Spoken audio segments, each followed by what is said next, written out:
and followed by her will be Jean Gore. So let's give those guys a minute.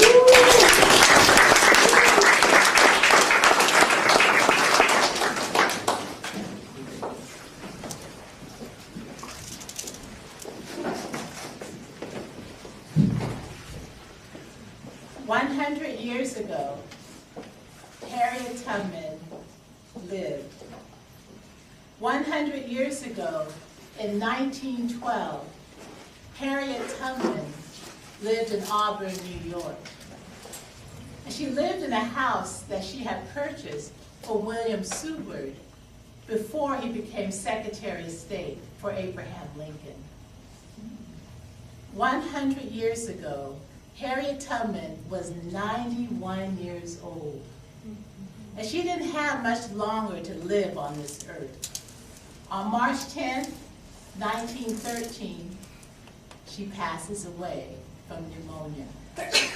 But on this particular night in 1912, in early December, she is there with her family around her.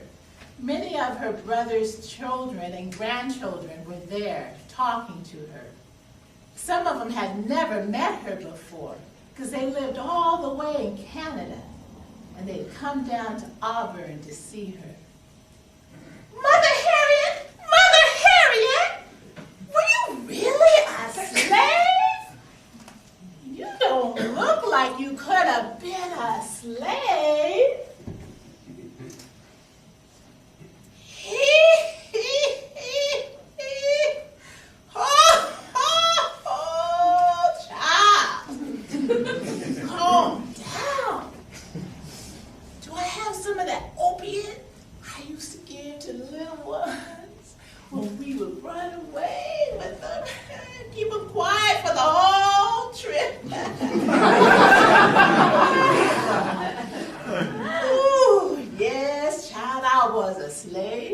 If you look at my back and the back of my neck, you see the scars that the masters, most of the mistresses have given to me.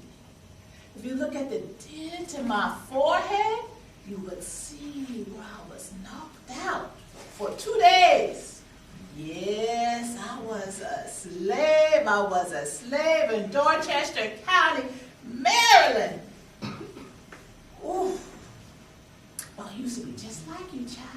When I was 4, I was so spunky, I'd pick up my brother and I'd swing him around.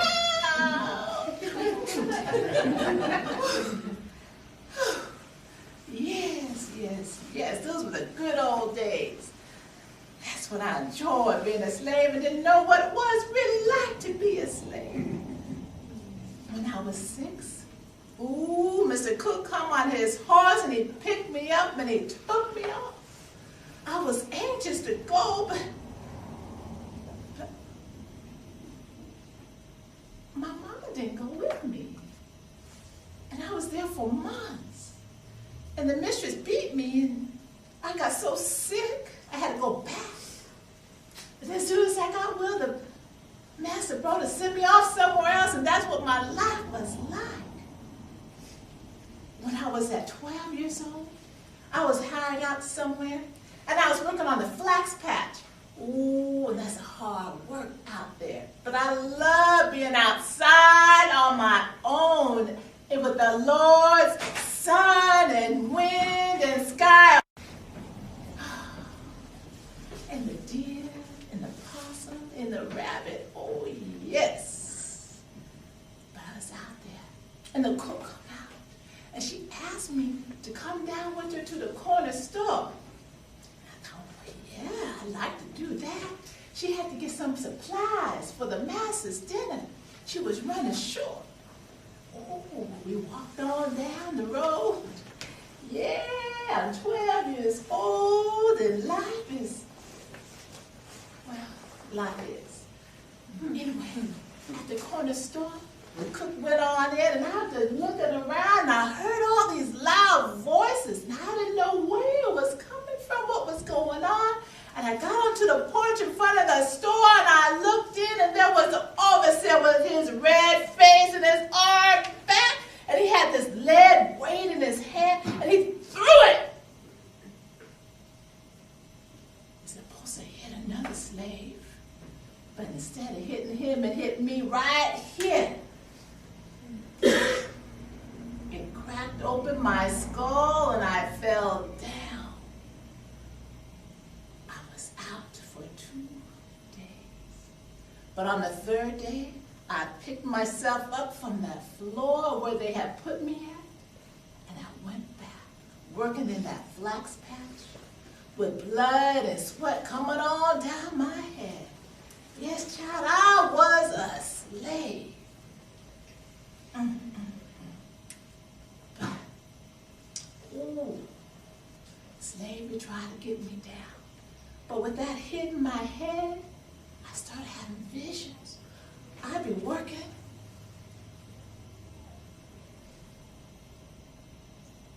You could poke me, hit me, whip me, yell at me, but I wouldn't wake up.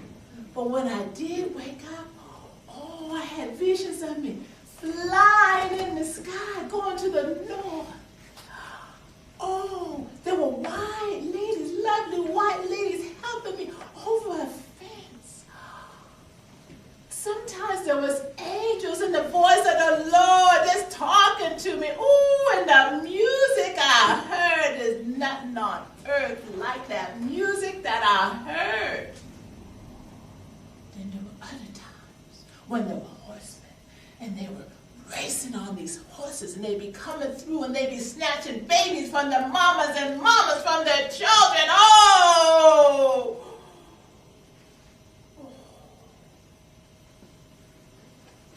When the master found out what happened and that I wasn't right in my head no more, that I'd fall asleep, he didn't want to have nothing more to do with me. He tried to sell me off to the neighbors. But when they heard about what happened, none of them would pay a penny for me. But then the other slaves, they started saying, she got the charm. She got the touch. You know, she could tell you about the future. Ooh, and I was kind of elevated in their eyes. Ooh. And they started looking to me to be a leader. Oh, yes. Sometime after that, I got to work for my papa. He was working with John Stewart in his timber business. And my master Brothers, he hired me out to him to work with my papa. Have him watch over me in my head. Oh, I was strong. Oh, I could chop that wood. I could pick up the weight of the wood. Oh. More than the men around me. I might not be right in my head, but I was strong. And my papa, he was in charge of Mr. Stewart's timber. He could say to this tree, now you see this tree there? See the grain of this tree? Yes, yes. This tree will make a good little cradle for the master's new baby. Yes, yes, yes. And then he go to this tree and say, this tree, and you leave it alone for a little while. Another couple of years. No, don't touch that one. He was in charge of it. And all the white folk in town trusted my papa. He worked on that reputation. His reputation. He was an honest man. And when I told him about my visions of flying to the north, now these lovely white ladies helping me over a fence, and he heard me telling them that I wanted to be free. He taught me about the North Star and how to fall over this, the only star that don't move in the sky. The good Lord put it there for me, just for me to get to the north. Oh, and he told me that the moss grows on the north side of the tree. Yes, he did. Oh, he did. And he taught me how to move through the forest. Oh, yeah. So I go quiet. And how to mark a trail so we'll go round and round in circles. Oh, my papa, he took good care of me. He taught me so much. There I met another man there too. His name was John Tubman. Yes, yes, yes. Oh, I love me some John. Ooh. John was free. But he was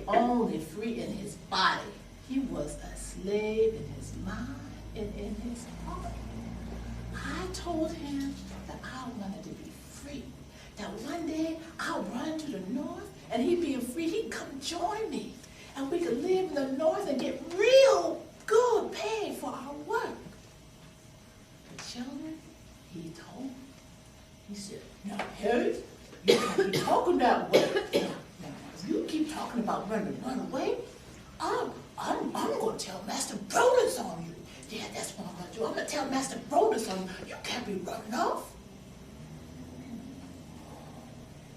His words were a knife into my heart. But I wouldn't let him destroy my spirit. I would not. At the same time, there was Hannah Leverton. Hannah Leverton was a Quaker woman, one of those lovely white women I would see in my visions. And she said to me, Harriet, thou ought to be free. When thou art ready to run to the north, I will give thee the directions to go. I have friends who will help you on the way. Oh, now children, you might be wondering, why didn't I go that next day? Oh, no. Oh, I was so happy to hear her words, and whenever I saw her, oh, her family ran a mill. They were so wealthy and well-to-do. I sometimes would sell her pies and come by and sell her pies or whatever I could do. To hear her words gave me courage. It's hard to leave your mama and papa. It's hard to leave the only home I knew, even though I was a slave. What about my brothers and my sisters and their children, my friends? What is the North? What is Philadelphia? What is freedom? I don't know what that is. But soon after that, by the time I was 27, I heard that Master Brodus was going to sell me and two of my brothers. We were going to go on the auction block, on the courthouse steps in Cambridge, Maryland. Oh, no, that ain't right. He ain't going to sell me. And I got hold of my brothers, and I told them we're running tonight. We started off, and I went and saw Hannah Leverton. I got the names on a piece of paper. I can't read nor write, but I got that paper. And I gave her my quilt that I had made in exchange for all the information she gave me.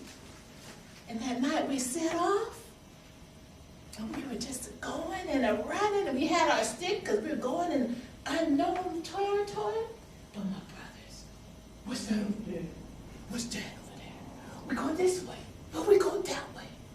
No, this way. No, I know where to go. We go this way. I already marked the trail. No. And they carried me back. They carried me back into slavery. But that was a Saturday night. Come Monday morning, I said, this is my last day as a slave. I said that.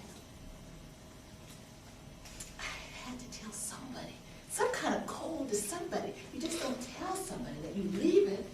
But I had to let somebody know. Oh, I let Mary know she's my niece and she's working for Doc Thompson in his kitchen. Oh, I'm on my way over there. But there was so much going on, I couldn't talk to her. So I left his kitchen and came around to the front of the house. And there was Doc Thompson on his horse. Oh, most folk are scared of Doc Thompson. I've been hired out to him for a long time. There's some things he's done that's been good for me. He let me hire myself out and make some money. But I lifted my chin and put my shoulders back and can't sing the way I used to sing now. But this is what I sang because I just had to go. And Mary in the kitchen, she heard me. All the slaves in the slave port, anyone still out in the field, I know they would hear me and they would tell my mama and my papa. They'd tell my brothers. Ooh, and I just started singing, farewell, farewell.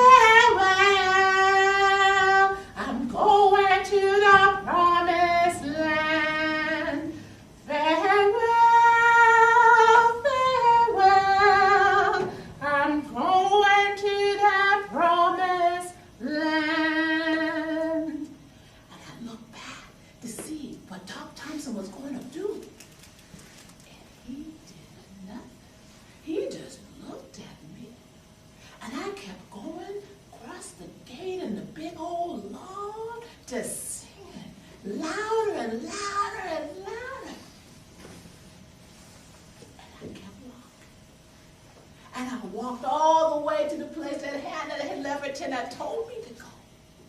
And I knocked on that woman's back door early in the next morning. And I gave her that paper. And she took the paper, gave it back to me. She gave me a broom and told me to sweep the yard.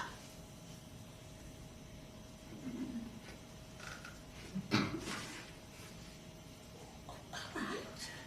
I swept, and I swept the yard and the porch and the steps for a long time. I figured she was just making sure that anyone come by may think that they just hired me for a day. But that night, her husband put all these supplies in his wagon. He put me down in there. And then all night long, he took me to the next town. Yeah. And left me off at somebody else's house. Another white lady opened the door and let me in. And she fed me and hid me all day. And that next night, I walked. And I kept the river to my left side and just kept going. And it took me 15 nights to get across the Pennsylvania state line. And when I got there, I looked at my hands. Ooh! Glory, glory, glory! I'm free! Oh, look at my hands! Oh, and I fell to my knees. I fell to the ground and I kissed it. Oh, I'm free. Oh, I stood back up. Oh.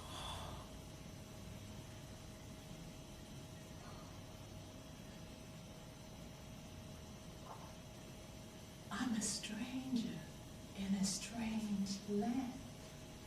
Nobody knows my name. There's nobody here to celebrate with me. My family, they be back in Dorchester County, Maryland. They don't know even if I'm alive. How can I be free when they be slaves? I will return and I will get my family. One by one, I will get my family. Children, that's what I decided right then and there. And I went 19 times, but sometimes one of my brothers would say, "This planting time, Harriet, this ain't runaway time." Another time I come and I'm in the dark and out in the forest, another one said, "Oh, Harriet, my wife be big with child, I can't go now." But they couldn't come. But there always be 10 others who come with me, 12 others, 5 others.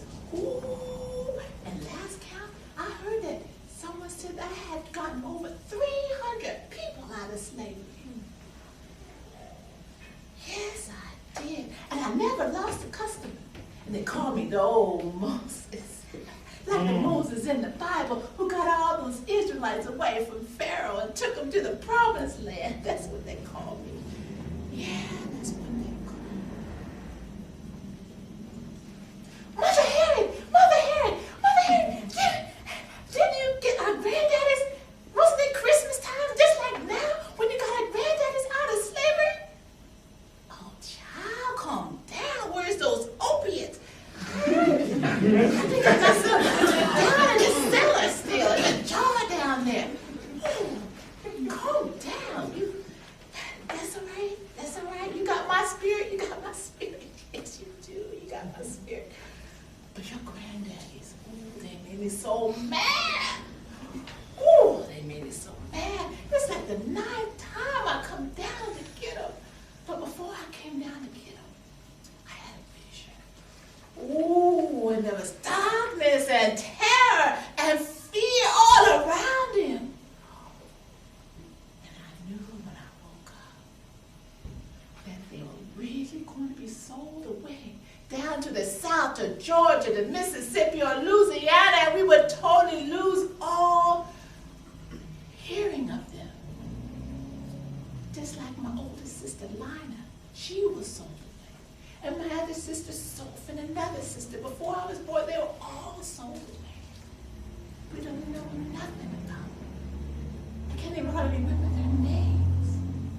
My brothers ain't not going to be sold. How can I get word to them?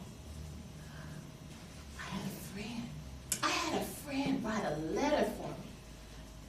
I could never cotton to no reading and writing. Now, children, I know I should, but maybe I think I got hit in the head too much. But I do know my numbers. Ain't gonna let nobody cheat me out of my money. No, sir. I know how to count that money. But I had him write. And he had to write in code, because he wrote it to Jacob Lawrence, who was a free man in Bucktown, Maryland.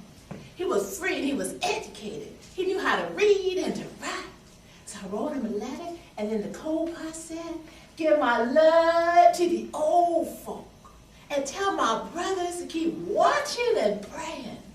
And when that good old ship of Zion come their way, they're supposed to get on board and sail away.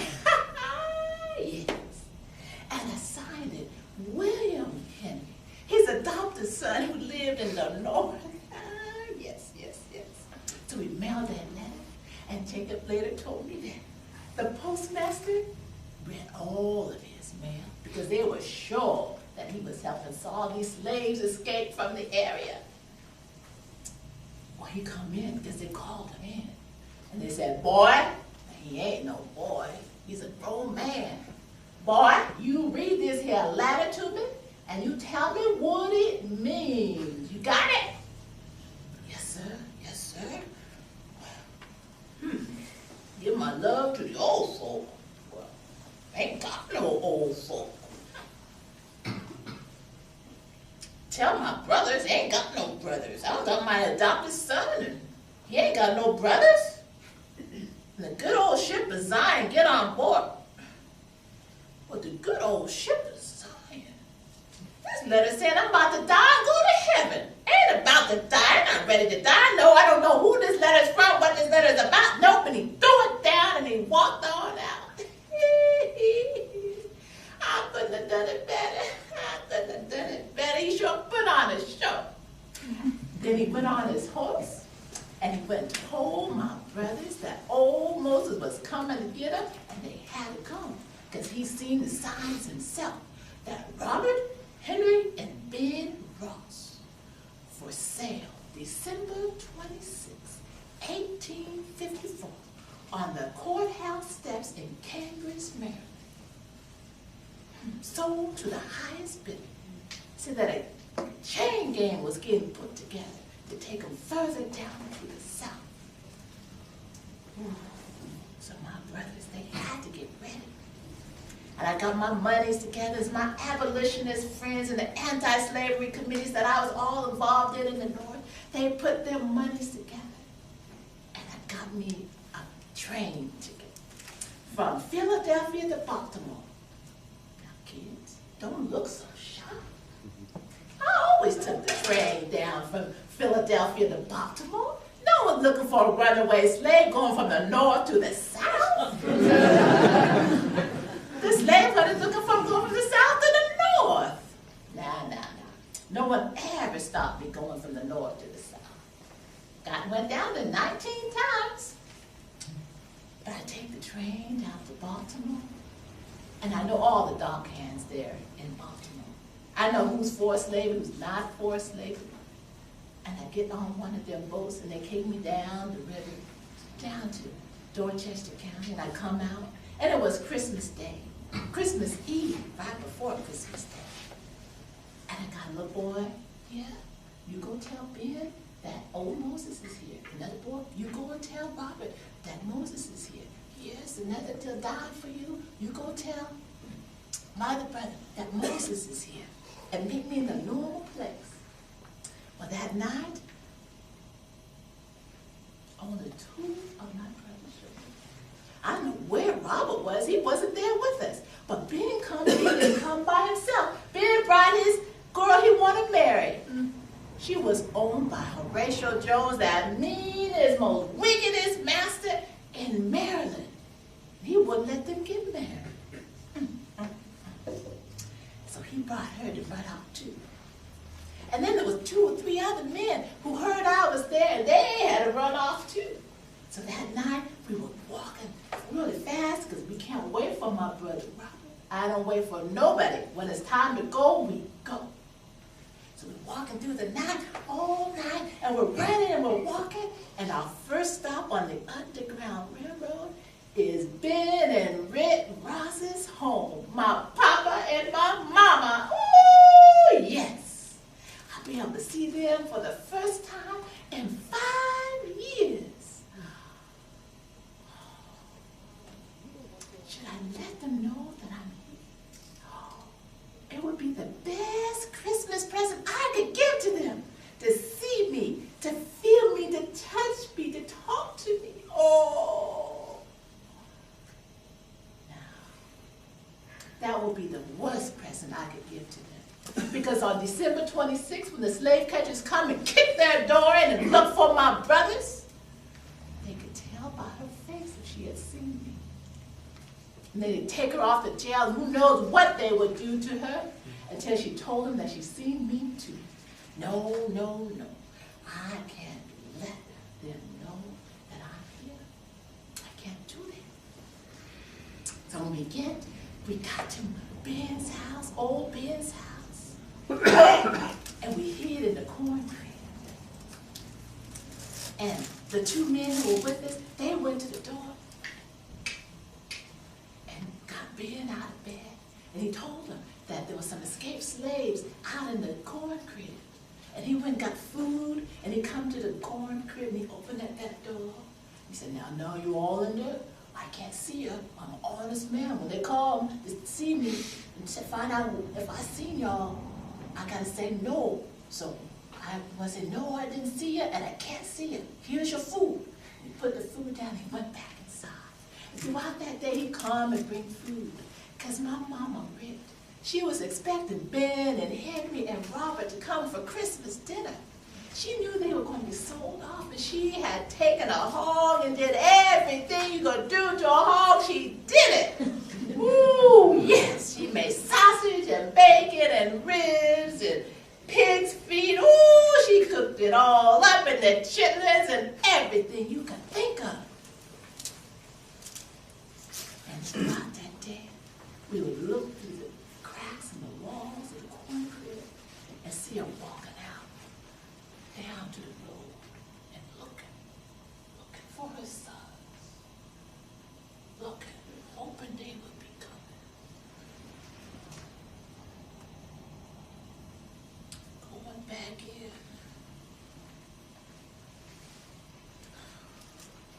We could see the grief and the worry just weighing her down. But we can't let her know that we are here. And at nightfall, it got so dark. And then he come on out, and he tied a handkerchief around his eyes. And he touched us, and he smelled us, and he cried. And oh, he felt so good in my arms. And oh,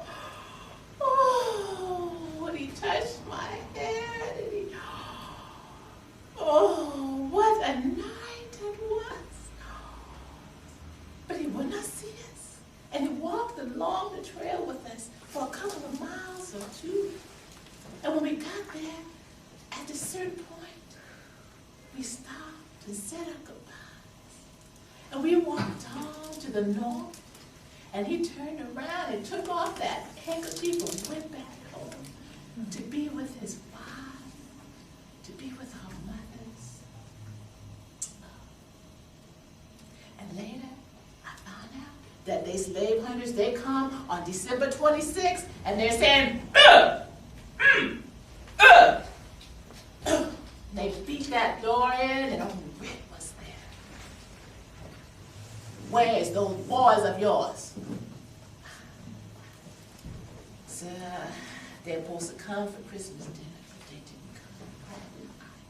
I didn't see them. And they had whips and chains. And they got on their horses and they rode off. They found Ben later on and asked him the same thing. And he said, I didn't see them. They're supposed to come for Christmas Day. But no, they didn't come. No.